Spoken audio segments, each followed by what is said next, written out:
আসসালামু আলাইকুম ওয়া রাহমাতুল্লাহি ওয়া বারাকাতুহু। আলহামদুলিল্লাহি রাব্বিল আলামিন ওয়াসসালাতু ওয়াসসালামু আলা সাইয়্যিদিল মুরসালিন ওয়া আলা আলিহি ওয়া আসহাবিহি আজমাইন।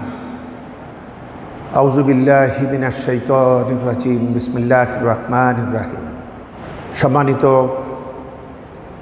দিনদার ইমানদার, আশিকিন, জাকিরিন, মুহিব্বিন ভাইয়েরা এবং পরবর্তীতে নেটের মাধ্যমে যারা দেখবেন সে সমস্ত ভাই ও বোনেরা, আমরা আল্লাহ রাব্বুল ইজ্জত ওয়াল জালালের দরবারে তার একান্ত মেহেরবানির শুকরিয়া জানাই, যিনি আজকের এই পবিত্র জুমাবারে আমাদেরকে তার পবিত্র ঘরে ইবাদতের উদ্দেশ্যে আসবার তৌফিক দিচ্ছেন। এজন্য আমরা পড়ি আলহামদুলিল্লাহ। আমিও ব্যক্তিগতভাবে মহান মাবুদের একান্ত মেহেরবানির শুকরিয়া জানাই।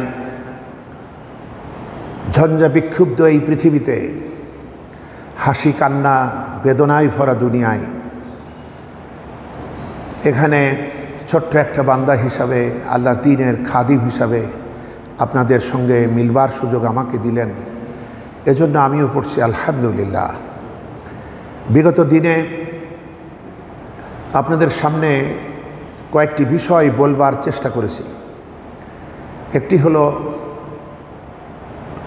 সূরাতুল বাকারার ৪র্থ রুকু। এই রুকুটি নিয়ে মুসলিম উম্মার মাঝে যে বিভ্রান্তি, এবং যে বিভ্রান্তির কারণে কতগুলা ভুল আকীদা বিশ্বাস তৈরি হয়েছে, এর মধ্যে যতটুকু পেরেছি বলেছি।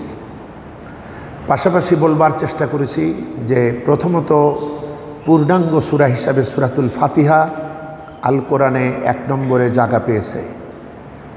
২ নম্বরে মাদানী সূরা সূরাতুল বাকারা কেন, এটা বলতে গিয়ে কিছু কথা বলেছি, এবং আমরা চাচ্ছি এই বিভ্রান্তগুলোর অপনোদন হওয়ার পর আমরা ৪র্থ রুকুর অরিজিনাল শিক্ষাটা কী, যে শিক্ষা ভুলে আজকে মুসলিম উম্মার বর্তমান অবস্থা হলো এ শট করে ও গোল করে, এ শট করে ও হেড করে, আর একজন গোল করে দেয়। পরিণামে মুসলিম উম্মার ঝুলিতে যেটা পাই সেটা হলো বিগ জিরো। বন্ধুগণ, আমাদের জামাই মরে গেলে আমরা কি কান্না কাঁদি। অনেকে বন্ধু মারা গেলে কাঁদেন, প্রতিবেশী মারা গেলেও কাঁদেন। তখন আমরা খোঁজ নেই না তার আকীদা বিশ্বাস কি, সে আসলে কোন মাসলাকের অনুসারী ছিল, নামাজ ঠিকমতো পড়তো কিনা, এই খোঁজগুলো আমরা করি না। অথচ পৃথিবীতে ক্ষণজন্মা যে মহামানব, যারা পৃথিবীতে শতাব্দীতে ১-২ করে আসেন এবং বিশ্ব মানবতার মাজলুম মানুষকে মুক্তিদানের জন্য জীবন পণ করে যারা সারা জীবন, যাদের জীবন জিহাদি জিন্দিগি, সেই মানুষগুলা মরে যায়, মারা যায়, ইন্তেকাল করে, শহীদ হয়, মনে হয় যেন গাছ থেকে একটা আম পড়েছে, এতটুকু। আমাদের ভিতরে কোনো বেদনাবোধ জাগ্রত হয় না।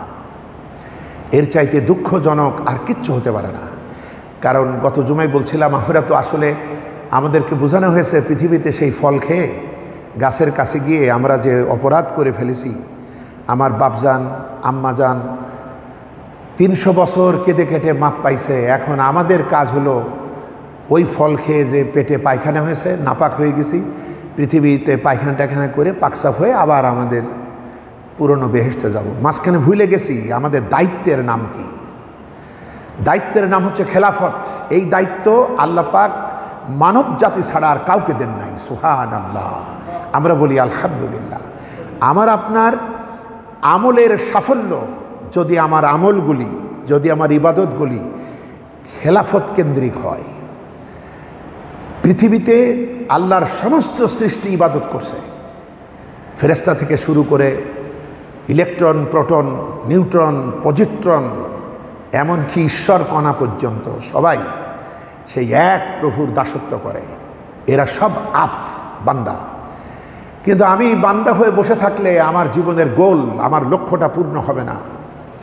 যেজন্য আমার জীবনের লক্ষ্য হলো খেলাফত, যেই দায়িত্বটা ফেরেশতা পর্যন্ত পালন করতে পারে না। পৃথিবীতে ইবাদতের দায়িত্বটা সবাই পারে। আমাদের একটু কষ্ট হয় এজন্য যে আমাদেরকে ইবাদত করতে বাধ্য করা হয়নি, নিজেদের ইচ্ছায় সজ্ঞানে সচেতনভাবে আমাদের আমল করতে হয়।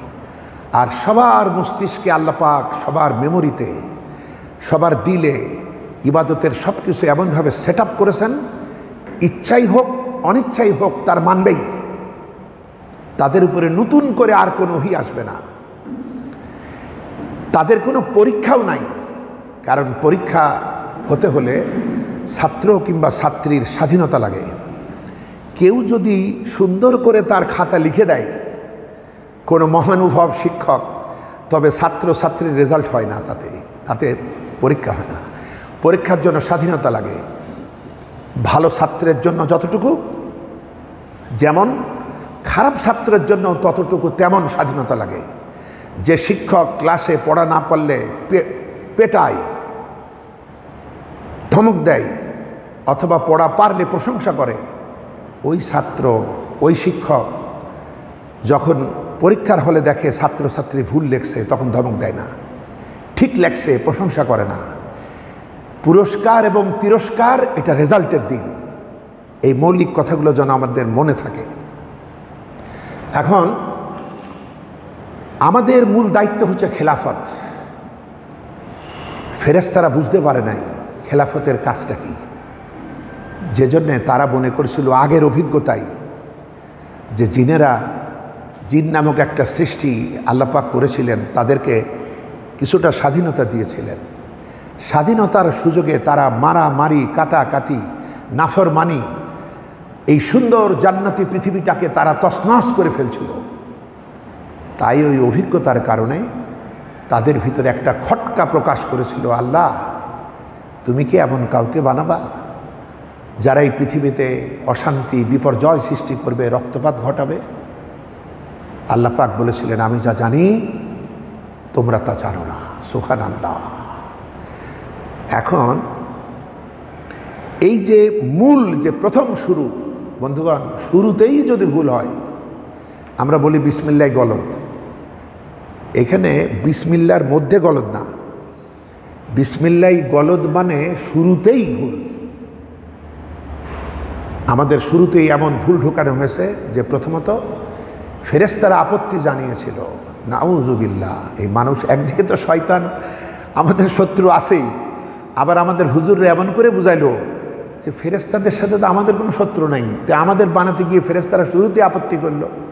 তখন স্বাভাবিকভাবেই ফেরেশতাদের প্রতি আমাদের মনোমালিন্য তৈরি হয়, তাদেরকে ভালোবাসা, তাদের প্রতি বিশ্বাসে ফাটল তৈরি হয়। এটাও ঢুকায় দিল হুজুররা, মতলববাজ এক শ্রেণীর লোকেরা। এরপরে বলা হলো পৃথিবীতে আমরা ওখানে যে ভুল করেছিলাম তার শাস্তি জন্য আমাদের এই পৃথিবী নামক কারাগারে পাঠানো হয়েছে। আপনাদেরকে বলেছিলাম বোধহয় সূরা সহিহ মুসলিম হাদিস নম্বর 7149, আদ-দুনিয়া সিজনুল মুমিন ওয়া জান্নাতুন কাফির। দুনিয়া হলো মোমেনের জন্য জেলখানা আর কাফেরের জন্য বেহেশত।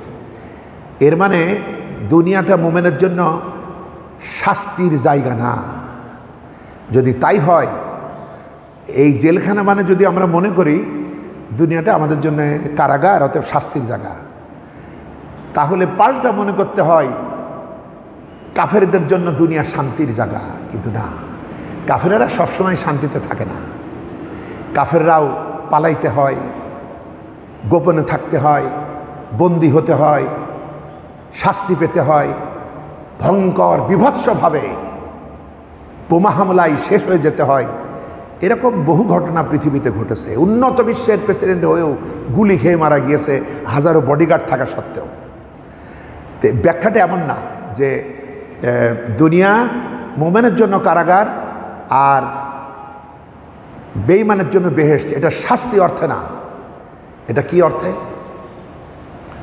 কিন্তু আমাদেরকে ওইটাই বোঝানো হয়েছে যে এটা কারাগার, এখন কি করবা, তোমার তো কিছু করার নেই। কোনো রকমের জিকির আজগার করে, ব্যক্তি সাধনা করে তাড়াতাড়ি করে মরো এবং বাপের সেই উত্তরাধিকারটা পাও। না বন্ধুগণ, এই পৃথিবীতে এটা মানসিকতার ব্যাপার।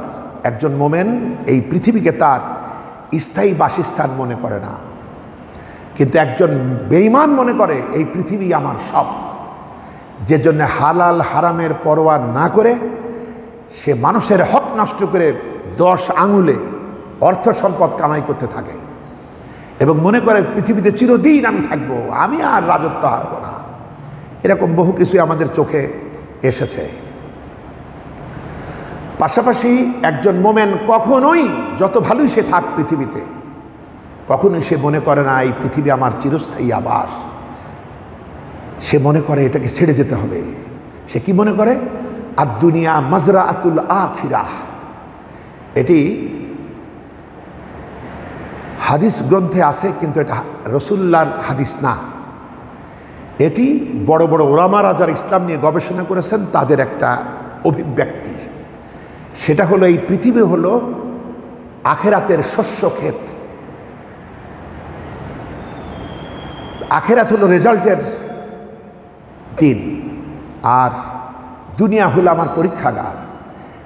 এই পৃথিবীতে, এই দুনিয়াতে আমি যে ধরনের ফসল ফলাবো, আমার রেজাল্ট পাওয়ার দিন আমি আমার আমলে সেই রেজাল্টটা পাবো। এখানে কাঁটার গাছ লাগালে ওখানে কাঁটা পাবো, এখানে ফুল ফলের গাছ লাগালে ওখানে ফুল ফল পাবো। এই অর্থে বলা হয়েছে অর্থাৎ পৃথিবী বাদ দিয়ে আপনি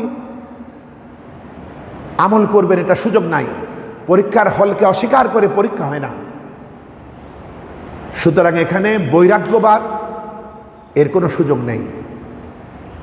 এখানে দুনিয়ার সব কাজ আমি করব আখিরাত কেন্দ্রিক, আল্লাহ পাকের ব্যাপারে সতর্ক সাবধান থেকে, এবং নবীজি কিভাবে করেছেন সেইটাকে অনুসরণ করে। তাহলে এই দুনিয়ার সব কাজ হবে ইবাদত। বলেন আলহামদুলিল্লাহ। তাহলে আদ-দুনিয়া সিজনুল মুমিন। দেখুন, একজন যাবজ্জীবন কারাদণ্ডপ্রাপ্ত আসামি, সেও কিন্তু জেলখানাকে তার স্থায়ী বাড়ি মনে করে না। সারা দিন শেষে তার মনটা পড়ে থাকে, মনে পড়ে বাড়ির কথা, মনে পড়ে কবে এখান থেকে মুক্তি পাব।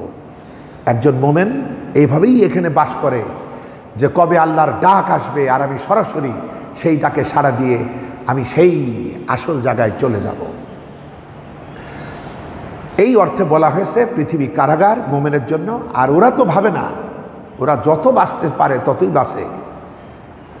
ওদের এক একজন যদি 1000 বছর আয়ু পেত তাহলে সেই ওষুধই ওরা খাইতো, যত দামি হোক। এই অর্থে বলা হয়েছে। আর আমাদের ভিতরে বিভ্রান্ত করা হয়েছে 300 বছর তোমার বাপ কাঁদলো। বর্তমান অথচ কোরআনে কারীমে আদমকে পাঠানোর আগেই ক্ষমার কথা বলা হচ্ছে, যে আদম আমার থেকে কিছু বাণী শিখে নিল এবং এরপরে সে আমার পক্ষ থেকে ক্ষমা প্রাপ্ত হলো। এরপরে না আল্লাহ তাদেরকে পৃথিবীতে পাঠাচ্ছেন।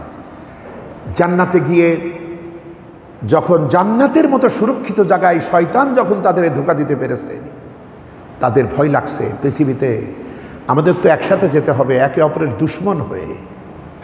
সুতরাং না জানি সেখানে কি বিপদে পড়ব। তখন আল্লাহ পাক সান্ত্বনা দিয়েছেন যে আমার পক্ষ থেকে যুগে যুগে তোমাদের প্রতি নির্দেশনা যাবে, হেদায়েত যাবে। অনুসরণ করলে কোনো ভয়ও থাকবে না, চিন্তাও থাকবে না। আর যারা অস্বীকার করবে, অমান্য করবে, তাদের জন্য চিরকাল জাহান্নামে থাকতে হবে।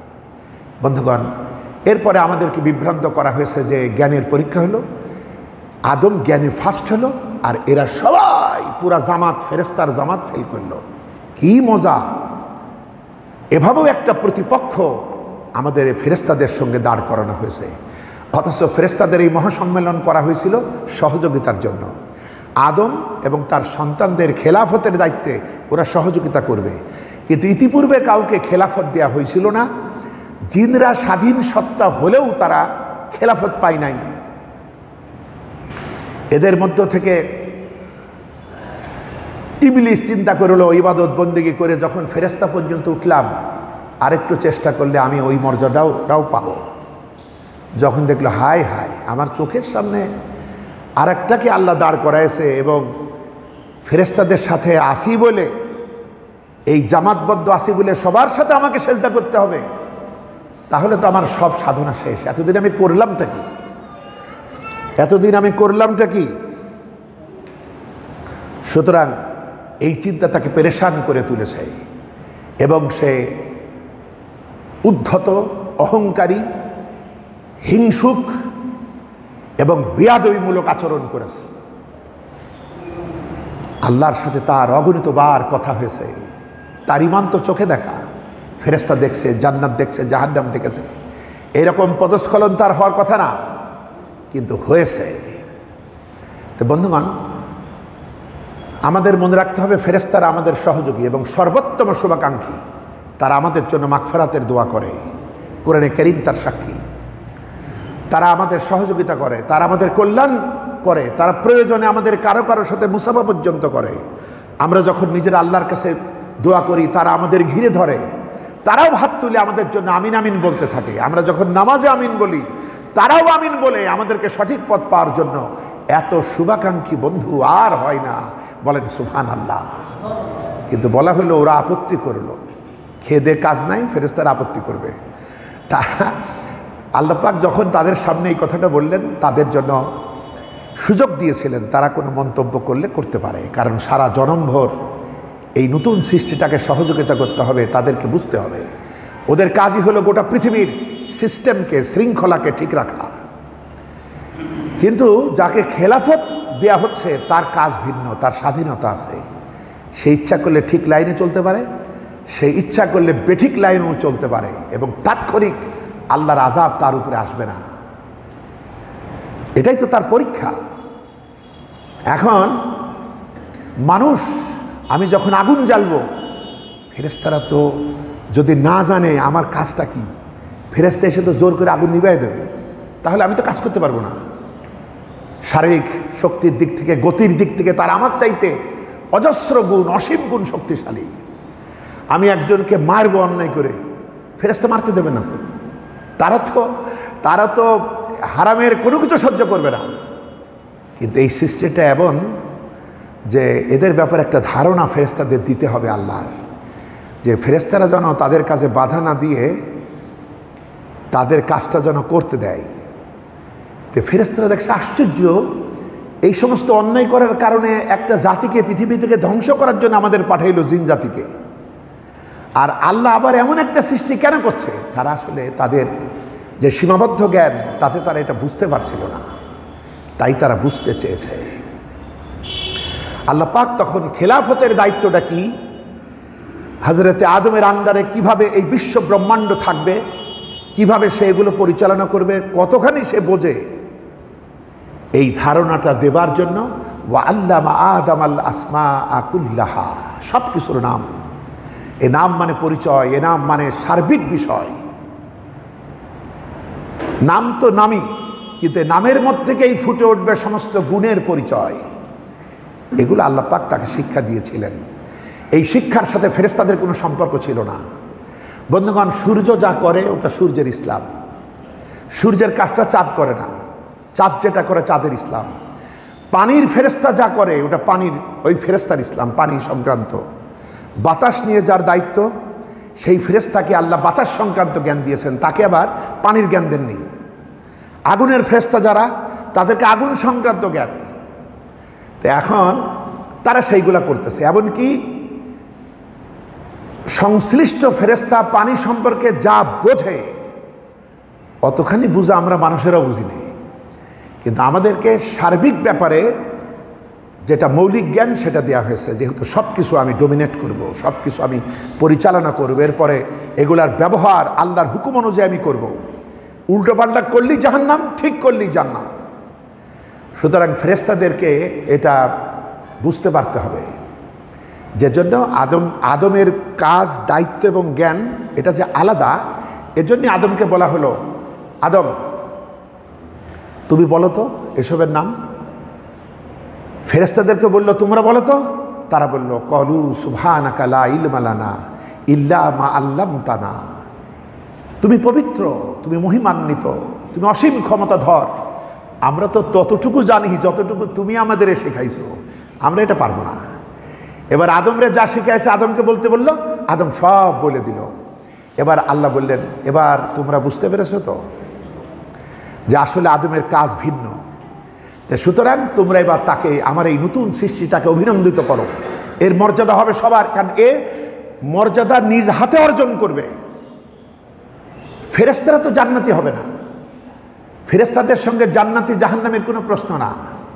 যেমন ধরেন জেলে সাধারণ মানুষেরা যায়, আবার জেলে কিছু পুলিশ চাকরি করে, এই দুইটা কি একরকম? পুলিশ তো মনের আনন্দে চাকরি করে, ওর তো শাস্তি হয় না। তো অনুরূপভাবে কিন্তু কেউ কি বলবে আমার স্বামী জেলে আছে, মানে পুলিশের স্বামী, সে বললে এইটা বলবে যে আমার স্বামী জেলের অমুক অফিসার বা এই কর্মকর্তা বা কাজ করে, এর তারা শাস্তি বুঝায় না। তো ফেরেশতারাও জেলে থাকবে আমাদের পিটানোর জন্য, আল্লাহ আমাদের রক্ষা করুন, আমরা বলি আমিন, কিন্তু সেটা তো তাদের যন্ত্রণা না।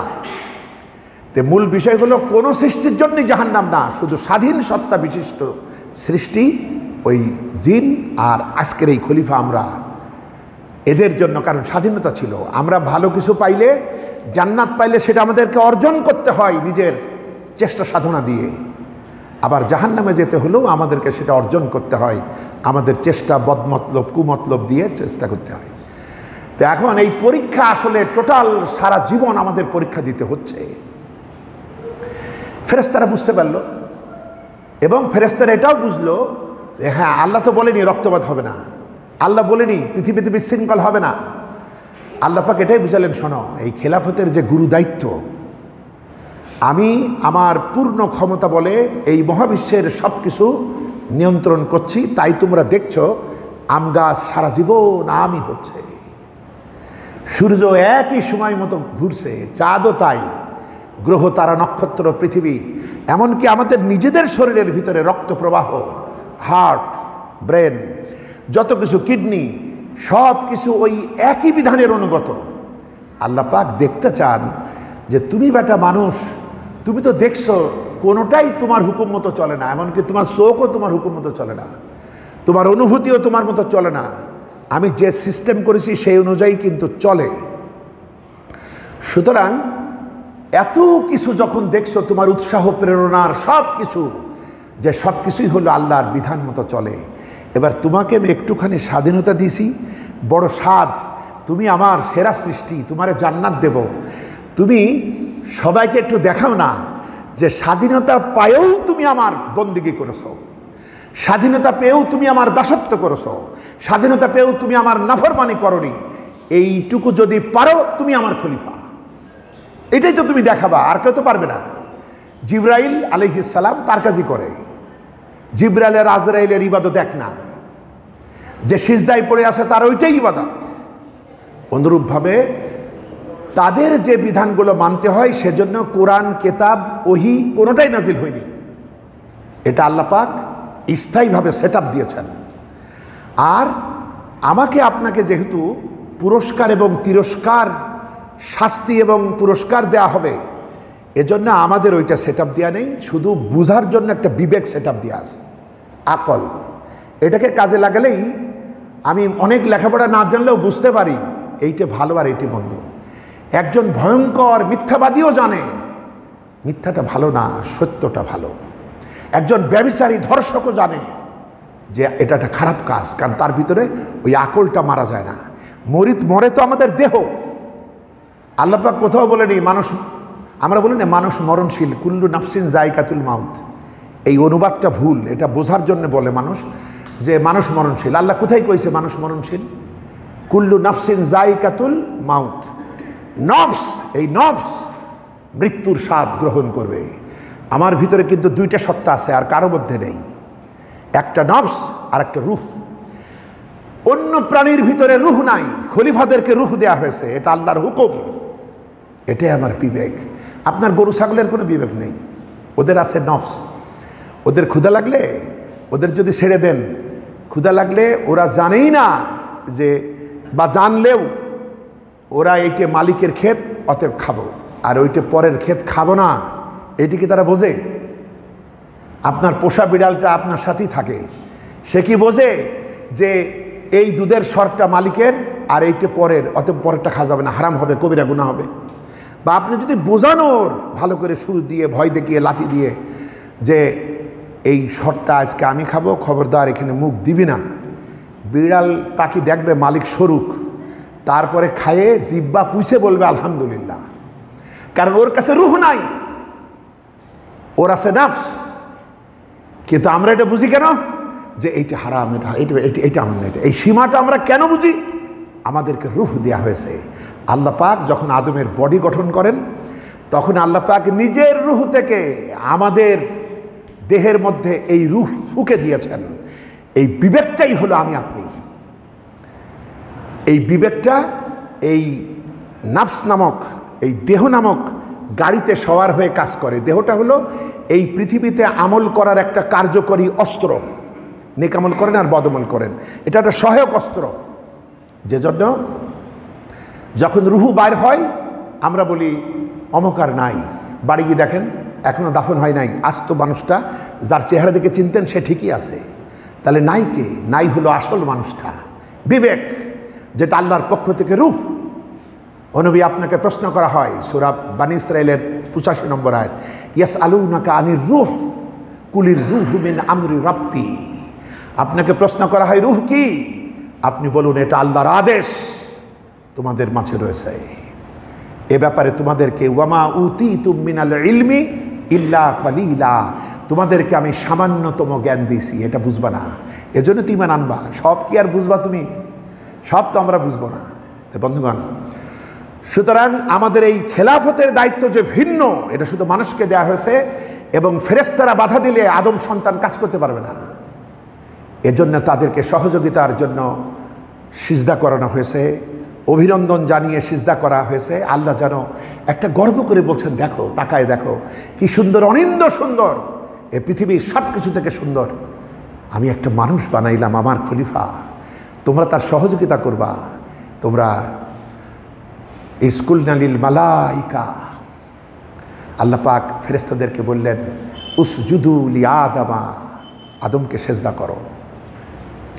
তো বন্ধুগণ, সুতরাং এটা আদমের কাজের পরিচয় করে দেওয়া হয়েছে। এখন আপনার দুইটা ছেলে, আমরা যদি এই কথা বলি যে জ্ঞানের পরীক্ষায় ফেরেশতা হেরে গেল, আচ্ছা আপনার দুইটা ছেলে, একটা ছেলেকে আপনি শখ করে ডাক্তারি পড়ালেন, একটাকে পড়ালেন ইঞ্জিনিয়ার।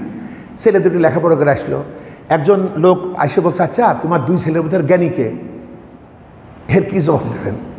যে ডাক্তারি করবে সে ডাক্তারি বিদ্যা জানে, যে ইঞ্জিনিয়ার করবে সে ইঞ্জিনিয়ারিং বিদ্যা জানে। এইটা তো এর সাথে তুলনা করার কোনো ব্যাপার নয় যে আমরা খুব জ্ঞানী আর ফেরেশতারা পারেনি, ফেরেশতারা একেবারে মূর্খ। না, এই চিন্তা করে আনন্দ পাওয়ার কিছু নেই।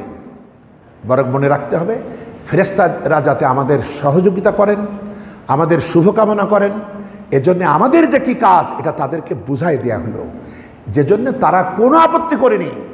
যখনই বলা হলো যে আদমকে সিজদা করো, সবাই সিজদা করলো। সিজদা করল না ওই ইবলিস, যে তলে তলে চিন্তা করত, যার সমস্ত ইবাদত করা ছিল যে ধান্দা, যে আমি এই ফেরেশতাদের চাইতে বড় হব। সব ফেরেশতারই যখন বশ করেছি, এইবার আমি আরেকটু হলেই আমি হব, ওর খারাপ লাগছে। যারা শয়তানের প্রতি সহানুভূতিশীল তারা বলে অযথা শয়তানটা এত ইবাদত করলো, তাকে কেন এইভাবে এমন করা হলো? আপনার এত দরদ কেন? আপনি নিজের কথা ভাবেন, আপনার নিজের মানব জাতি নিয়ে ভাবেন, আপনার এত দরদ কেন? কেউ কেউ বলে আল্লাহ তো ফেরেশতাদেরকে সেজদা করতে বলল, ইবলিস তো ওই বিধানে পড়ে না। বন্ধুগণ, এত বুদ্ধি ইবলিস খাটাই নাই। ইবলিস কিন্তু বলেনি যে আল্লাহ আমারে তো তুমি বলোনি সেজদা করতে। ইবলিস কিন্তু বলেনি, ইবলিস ওই হুকুম নিজের মাথায় নিছে, নিয়ে বলছে আমি আগুনের তৈরি, আরও মাটির তৈরি। কোরআনে কারীমের 7টা সূরাই, সূরাতুল বাকারা সহ আরও 6টা সূরা, এই 7টা সূরাই আদম, হাওয়া এবং ইবলিস সংক্রান্ত বর্ণনা। যদি মাথা ঠান্ডা করে আমরা পড়ি, আর কোনো কিছু পড়া লাগবে না, এখান থেকেই কমপ্লিট আইডিয়া হবে। এরপরেও ব্যাখ্যা বোঝার জন্য, সুন্দর করার জন্য সহিহ হাদিসগুলো বুঝলে আমাদের জন্য আরও সহায়ক হবে। আলহামদুলিল্লাহ। সূরাতুল বাকারার 4র্থ রুকু, এখানে যেটা নিয়ে আমি আপনাদের সামনে আলোচনা করছি, এখানে বর্ণনা আছে আদম, হাওয়া এবং ইবলিসের প্রাথমিক কথাগুলা। এরপরে সূরা আরাফ, সূরা আরাফের 2য় রুকু, এখানে আছে ইবলিস কি কৌশলে আমাদের মাতা পিতাকে ধোঁকা দিতে সক্ষম হলো। এরপরে রয়েছে সূরা হিজর, এর 3য় রুকুতে আছে যে আল্লাহর সাথে ইবলিস কি বিতর্ক করল। এরপরে সূরা বানী ইসরাঈল এর ৭ম রুকুতে ইবলিস যে জাতে ফেরেশতা ছিল না, এটা জিন, এই কথা আছে। তারপরে সূরা তাহা এর মধ্যে আছে ওই ৭ম রুকুতে যে সূরা আরাফে যা বলা হয়েছে ওর সাথে অতিরিক্ত একটু বর্ণনা যুক্ত করা হয়েছে। সর্বশেষ সূরা সাদ এর মধ্যে রয়েছে ইবলিস আল্লাহকে চ্যালেঞ্জ করল, সেই বর্ণনা আছে। বন্ধুগণ, পৃথিবীতে ডেভিলস ওয়ারশিপার, শয়তানের পূজারী, এই নামে একটা দলও তৈরি হয়েছে যে ইবলিসকে আল্লাহ এইভাবে বিপদে ফেললো, একদিন ইবলিসের সাথে আল্লাহর যুদ্ধ হবে, আমরা ওই দিন ইবলিসের পক্ষ হয়ে আল্লাহর প্রতিশোধ নেব। বলেন নাউজুবিল্লাহ। আর আমাদের হুজুররা তো বিশেষ নেক নিয়েতে বলেই দিয়েছে আল্লাহ এত নিষ্ঠুর যে 300 বছর কান্নার পর রসুলে দিয়ে মাফ হলো। বন্ধুগণ, নাউজুবিল্লাহ, আমরা বলি নাউজুবিল্লাহ। বন্ধুগণ, না, আল্লাহ পাক তাকে জান্নাতেই ক্ষমা করেছেন, জান্নাতেই দোয়া শিখিয়েছেন, ক্ষমা করেছেন এবং নবুয়তের মর্যাদা দিয়ে পৃথিবীতে এনেছেন। 300 বছর সময় নষ্ট করার কাজ না। আর ফেরেশতার আপত্তি জানানো এটা ভুল আকীদা। আর তাদেরকে পৃথিবীতে পাঠানো হয়েছে খেলাফতের দায়িত্ব দিয়ে। আমাদেরকে পৃথিবীতে শাস্তি নেবার জন্য পৃথিবীতে পাঠানো হয়নি, আমাদের পাঠানো হয়েছে আমরা খেলাফতের দায়িত্ব পালন করব। সেই দায়িত্ব কিভাবে পালন করা যায়, এটা হলো সূরা বাকারার 4th রুকুর শেষে 38 এবং 39 নম্বর আয়াত। ফা ইম্মা ইয়াতিয়ান্নাকুম মিন্নি হুদান ফামান তাবিয়া হুদায়া ফালা খাউফুন আলাইহিম ওয়ালা হুম ইয়াহজানুন। যুগে যুগে আমার পক্ষ থেকে হেদায়েত যাবে, যদি এটাকে অনুসরণ করো তাহলে ভয়ও নাই, চিন্তাও নাই। ওয়াল্লাযীনা কাফারু ওয়া কাযযাবু বিআয়াতিনা উলাইকা আসহাবুন নার হুম ফিহা খালিদুন। আর যদি অস্বীকার করো, যদি অমান্য করো, তাহলে তোমাদের একটাই ঠিকানা, সেটা জাহান্নাম, চিরকালের জন্য থাকতে হবে। আল্লাহ আমাদেরকে রক্ষা করুন, আমরা বলি আমিন।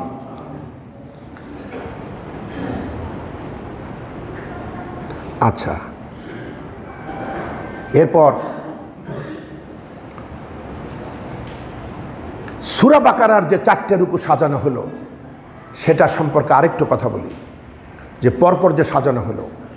প্রথমত সূরা ফাতিহায় আমরা হেদায়েত চাইছি আল্লাহর কাছে, আল্লাহর প্রশংসা করে নিজেদের বান্দা হিসেবে পরিচয় দিয়ে কেবলমাত্র তারই ইবাদত করি, আর কারো করি না, এই বলে আমরা নবিয়্যিন, সিদ্দিকিন, সোহাদা, সালিহিন, আল্লাহর প্রিয়তম মানুষদের সেই সিরাতাল মুস্তাকাম চাইছি। এর জবাবে আল্লাহ পাক প্রথমত আমাদেরকে আশ্বস্ত করেছেন সূরা বাকারার 1ম রুকুতে। এজন্য মাক্কি সূরা ফাতিহা হলেও মাদানী সূরার বাকারা এখানে বসানো হয়েছে, যাতে সহজেই বান্দা তার জবাব পেয়ে যায় এবং সে তার পথ চেনার পর, দায়িত্ববোধ বোঝার পর, খেলাফতের দায়িত্ব নিয়ে সে যেন আল্লাহর ইবাদতের পানে ছুটতে পারে, আল্লাহর এই আমলগুলি যেন ঠিকঠাক মতো এই দায়িত্ব যেন পালন করতে পারে। তো এখানে আমরা হেদায়েত চাইলাম, আল্লাহ পাক আমাদেরকে আত্মবিশ্বাসী করছেন। আলিফ লাম মিম যালিকাল কিতাবু লা রাইবা ফিহি, এমন একখানা কিতাব দিলাম এতে কোনো সন্দেহ নাই, সন্দেহ করবা না, এটা একেবারে মহাসত্য নিশ্চিত। তবে এই কিতাব যারে তারে হেদায়েত দেয় না। এ পথে চলতে হলে একটা ভিসা লাগে, একটা অনুমোদন পত্র লাগে, সেটা কি হুদাল্লিল মুত্তাকিন, যারা মুত্তাকি তারাই এই পথে চলতে পারে। আপনারা জানেন পৃথিবীতে বহু জ্ঞান বিজ্ঞানী আছে, তারা অনেক ভালো ভালো কথা বলেছে ইসলাম নিয়ে, ইসলাম সম্পর্কে পড়াশোনা করে, কিন্তু তারা কেউ কিন্তু তাদের অনেকে ইসলাম গ্রহণ করেনি। কারণ হেদায়েত পাওয়াটা, এই দিলের বদ্ধ তালা খুলতে হলে আপনাকে 5টা গুণ থাকতে হবে। এই 5টা গুণ হলো মুত্তাকির মৌলিক গুণ। ভালো করে শুনুন, সূরা বাকারার 1ম রুকু, হুদাল্লিল মুত্তাকিন, এটা মুত্তাকিদের জ্ঞান দেয়, মুত্তাকিদেরকে হেদায়েত দেয়। এবার আমরা যেন বলছি আল্লাহ মুত্তাকি কিভাবে হওয়া যায়, আল্লাহ তখন বলছে আল্লাযীনা ইউমিনু বিল গায়বি ওয়া ইয়াকিমুনাস সালাতা ওয়া মিম্মা রাযাকনাহুম ইউনফিকুন। তারপর ওয়াল্লাযীনা ইউমিনুনা বিমা উনজিলা ইলাইকা ওয়া মা উনজিলা মিন ক্বাবলিক ওয়া বিল আখিরাতি হুম ইউকিনুন হুদাম্মির রব্বিহিম ওয়া উলাইকা হুমুল মুফলিহুন। সুবহানাল্লাহ। আল্লাহ পাক এখানে মুত্তাকির 5টা বৈশিষ্ট্য অর্জন করতে আমাদেরকে বলছে। সেটা কি? যে প্রথমত গায়েবের প্রতি বিশ্বাস, যা আমরা চোখে দেখি না, আল্লাহতে, ফেরেশতায়, আখিরাতে, জান্নাতে, জাহান্নামে, তাকদীরে, এই যে গায়েব। এবং আমরা তো নবীদেরকেও দেখি নাই, নবীরাও আমাদের কাছে এক ধরনের গায়েব হয়ে গিয়েছে এখন, যারা দেখেছে তাদের কথা আলাদা। তো বিষয় হলো প্রথমত গায়েবের প্রতি বিশ্বাস, এটা 1 নম্বর। তারপরে সালাত আদায়কারী। এরপরে তুমি যে টাকা পয়সা সম্পদ উপার্জন করেছো, এগুলো শুধু নিজের জন্য রাখলে হবে না, এটা মানবতার জন্য বিলাইতে হবে, এই খরচ করতে হবে। তাহলে বোঝা যাবে আখিরাতের বিশ্বাস, পরকালের বিশ্বাস তোমার আছে। আচ্ছা, 3 নম্বর। তাহলে একটা হলো ইলমে গায়েবের প্রতি বিশ্বাস, ঈমান আনা। আরেকটি সালাত কায়েম করা। আরেকটি যে রিজিক তুমি পাইছো মাল সম্পদ অর্থের আকারে, এটা দান করা। আর নবী তোমার উপরে যে কিতাব অবতীর্ণ হয়েছে আর তোমার আগে যে সমস্ত কিতাব অবতীর্ণ হয়েছে ওগুলার পরে বিশ্বাস আসতে হবে। এই নবীরে মানি, ওই নবীরে মানি না, এই কিতাবটারে মানি, ওইটারে মানি না, এটা চলবে না। তবে যেহেতু ওই কিতাবগুলা আজকে বিকৃত হয়েছে, তার মূল শিক্ষা পাওয়া যায় না, এবং আমরা বিশ্বাস করি ওই কিতাবের প্রয়োজনীয় শিক্ষা সব প্যাকেজ আকারে এই কোরআনে ঢুকায় দেওয়া হয়েছে। আজকে এই কোরআন মানলেই সব কিতাব মানা হয়। আজকে মহানবী এত পূর্ণাঙ্গ আদর্শ, তাকে মানলেই সব নবীর অনুসরণ করা হয়। কিন্তু বিশ্বাসের দিক থেকে থাকতে হবে, যখন ওই কিতাব নাজিল হয়েছিল সেই কিতাবটার অরিজিনাল কিতাবের প্রতি আমাদের ঈমান আছে, যেটা এখানকার খ্রিস্টান, ইহুদি, পাদ্রীরা দেয় ওইটা না, এই বাইবেলটা না, ইনজিল। এই বিষয়টা মনে রাখতে হবে, যেটা নাজিল হয়েছিল। আচ্ছা, আর কি করতে হবে? আর করতে এই কিতাব না, আর আখিরাতে বিশ্বাস। এই আখিরাতে বিশ্বাস, এই বিশ্বাস যদি থাকে, আল্লাহ বলছেন শোনো, এরাই আল্লাহ প্রদত্ত হেদায়েতের উপরে প্রতিষ্ঠিত, আর এরাই পরিণামে সফল। বলেন আলহামদুলিল্লাহ। আচ্ছা, মুত্তাকির এটা হলো শর্ট সংজ্ঞা, যে 5 দফা। আচ্ছা, মুত্তাকির বিস্তারিত সংজ্ঞা সূরা বাকারার 177 নম্বর আয়াত, লাইসাল বিররান তুয়াল্লু জুহাকুম কিবালাল মাশরিকি ওয়াল মাগরিব। পূর্ব পশ্চিমে কতবার মাথা ঝুঁকালে, সেজদা দিলে, এতেই মুত্তাকি পরহেজগার প্রমাণিত হয় না। ওয়ালাকিন্নাল বিররা মান আমানা বিল্লাহ ওয়াল ইয়াউমিল আখির ওয়াল মালাইকাতি ওয়াল কিতাবি ওয়ান নাবিয়্যিন। আল্লাহতে বিশ্বাস রাখতে হয়। এই যে ওই যে ঈমান, ওই যে ওখানে বললাম গায়েবের প্রতি বিশ্বাস, এই গায়েবের ভিতরে এগুলো ঢুকে পড়েছে। আল্লাহর প্রতি বিশ্বাস, আখিরাতে বিশ্বাস, ফেরেশতায় বিশ্বাস, কিতাবে বিশ্বাস, নবীদের প্রতি বিশ্বাস। এখানে বিস্তারিত ব্যাখ্যা করে আল্লাহ পাক বলছেন। এরপরে কি বলছেন? এরপরে বলছেন ওয়াতাল মাল আলা হুব্বিহি জাউল কুরবা ওয়াল ইয়াতামা ওয়াল মাসাকিন ওয়াবনাস সাবিল ওয়াসাইলিন ওয়াফির রিকাব। এরপরে আল্লাহর প্রতি মহব্বতে আত্মীয় স্বজন, ইয়াতিম, যারা সাহায্য চায়, যারা ভ্রমণকারী মুসাফির, যারা আদর্শের কারণে বন্দী, এদের মুক্তির জন্য পয়সা ব্যয় করতে হবে। এরপরে কি? আকামাস সালাত ওয়াতাউজ যাকাত, সালাত কায়েম করবা, যাকাত আদায় করবা। আর ওয়াল মুফুনা বিআহদিহিম ইযা আহাদু, ওয়াদা যা করবা তা পালন করবা। ওয়াসাবিরিনা ফিল বাসাই ওয়াদ দাররাই ওয়া হিনাল বাস, বিপদে, মুসিবতে, শোকে, যুদ্ধ বিগ্রহে সাবর অবলম্বন করবা। উলাইকাল্লাযীনা সাদাকু, এই লোকগুলাই, এই 10টা গুণের অধিকারী যারা, এই লোকগুলাই ঈমানের দাবিতে সত্যবাদী। ওয়া উলাইকা হুমুল মুত্তাকুন, এবং এরাই মুত্তাকি। বলেন আলহামদুলিল্লাহ। সুতরাং হেদায়েত চাইলাম, হেদায়েত পাওয়ার ভিসাটা আল্লাহ বলে দিলেন। এরপর আল্লাহ বলছে শোনো, আর যারা কুফর করলো, কাফের। এরপর আসছে কাফের আর মুনাফিকদের পরিচয়। এখানে বলা হচ্ছে যারা কুফর করলো, ওদের উপদেশ দেওয়ার না দাও একই, কারণ ওদের দিলে আমি মোহর মেরে দিছি, সিল মোহর মেরে দিছি, ওদের কানে মোহর, চোখে আচ্ছাদন, ওদের যত বোঝা ওরা বুঝবে না। এরপরে মুনাফিকদের চালাকি নিয়ে দ্বিতীয় রুকুতে, যাতে, কারণ যখন মানুষ আল্লাহর দ্বীন কায়েমের জন্য আন্দোলন করে, বিপ্লব করে, তখন তার সামনে 3 শ্রেণীর মানুষ দেখা হয়, যাতে আল্লাহর এই সৈনিকরা বিভ্রান্ত না হয়। শুধু মাথায় টুপি দেখলে, মুখে দাড়ি দেখলে, লম্বা জামা দেখলেই যেন বিভ্রান্ত না হয়, যেন মিষ্টি কথা কিছু সাদা দিল খুশি হয়ে না যায়। এজন্য আল্লাহ পাক বলছেন শোনো, তোমরা যারা আমার কেতাব নিয়ে সামনে এগোবা, ভালো করে খেয়াল করো, 3 শ্রেণীর মানুষের দেখা হবে, এদেরকে আগে চিনে নাও। এই 5 নম্বর আয়াতের পর প্রথম রুকুর শেষে কাফেরদের পরিচয় দিয়ে আল্লাহ পাক বলেন, এদেরকে যতই বুঝাও, হ্যাঁ হ্যাঁ করবে, তোমার চা খাওয়াবে, সবই হবে, কিন্তু আসলে সুজা দিল এদের না, এদের দিলে চোখে কানে সব মোহর পড়ে গেছে। এরপরে মুনাফিকরা, তারা কিভাবে তোমাদের সাথে ব্যবহার করে, তারা প্রয়োজনে এদিকে হয়, প্রয়োজনে ওদিকে হয়, সুবিধাবাদ জিন্দাবাদ, এভাবে আল্লাহ পাক চিনায় দিয়েছেন। তাহলে এক শ্রেণী এই ইসলাম প্রতিষ্ঠার জন্য জানমাল দিয়ে সংগ্রাম করে, আর এক শ্রেণী, দ্বিতীয় শ্রেণী হলো বাধা দেবে। এরা কারা? এই মুনাফিক আর কাফেরেরা। আচ্ছা, মোমেনদেরকে চেনায় দেওয়া হচ্ছে। আর একটা শ্রেণী, তারা একটু মজা দেখে, পরিবেশ পরিস্থিতির অপেক্ষা করে, কোনো দলেই যায় না, সুবিধাবাদ যে কোন দিকে হয় দেখা যাক, এদেরকেও চিনে রেখো। এদের ভিতরে কিছু কিছু দুর্বল মোমেন থাকে, এদের প্রতি সহানুভূতিশীল হয়ে এদেরকে হেদায়েতের কাজ করে এরা যাতে ভালো পথে আসে। এরপরে গিয়ে তৃতীয় রুকুতে এবার ইবাদতের কথা বলা হচ্ছে। তৃতীয় রুকু শুরুই হচ্ছে এইভাবে যে, হে মানুষ, ইয়া আইয়ুহান্নাস উবুদু রাব্বাকুমুল্লাযী খালাকাকুম ওয়াল্লাযীনা মিন ক্বাবলিকুম লাআল্লাকুম তাত্তাকুন। তোমরা আল্লাহর দাসত্ব করো। হে মানুষ, তোমাদেরকে বানাইছেন তিনি, তোমাদের পূর্বপুরুষদেরকেও তিনি বানাইছেন, এবং তার ব্যাপারে সাবধান থাকো, তাকে অবলম্বন করো। এবং এরপরে কেন ইবাদত করব, তৃতীয় রুকুর পুরাটাই বলে দেওয়া হয়েছে, তোমাদের জন্য কি সুন্দর পৃথিবী আমি গড়েছি, কত সুযোগ সুবিধা দিয়েছি, খবরদার শিরক করবা না, এভাবে বুঝাইছে। চতুর্থ রুকুতে আমাকে যেহেতু বান্দার চাইতেও বড় খেলাফত দেয়া হবে, চতুর্থ রুকুতে এসে আমার মা বাপের সাথে ইবলিসের কারবারটা আল্লাহ পাক কি দায়িত্ব দিয়েছিলেন সেটা আমাদেরকে বুঝাই দেয়া হলো, যে শোনো, এইটা কিন্তু তোমাদের মূল খেলাফতের দায়িত্ব, তোমার নিজের কোনো বক্তব্য নাই, তুমি বান্দা এবং আমার খলিফা। তে খলিফার কাজ হলো মালিক যেটা বলেছে সেই কথা প্রসার এবং প্রতিষ্ঠায় ভূমিকা রাখা। নিজের কোনো মতবাদ, নিজের কোনো মন গড়া চিন্তা ভাবনা করলে সেটা নফসের দাসত্ব হবে। সুতরাং তোমার আমার দায়িত্ব হলো টোটালি ওহির আকারে যেটা এসছে এই বাস্তবায়নটা তোমাদেরকে করতে হবে। এই কাজটা ফেরেশতা করবে না সরাসরি, আমি করলে সহযোগিতা করবে, আমি না করলেও সহযোগিতা করবে। তো বিষয় হলো তাদের কাজ তো আমার বাধা দেওয়া না, খলিফা আমিও, খলিফা ওরাও।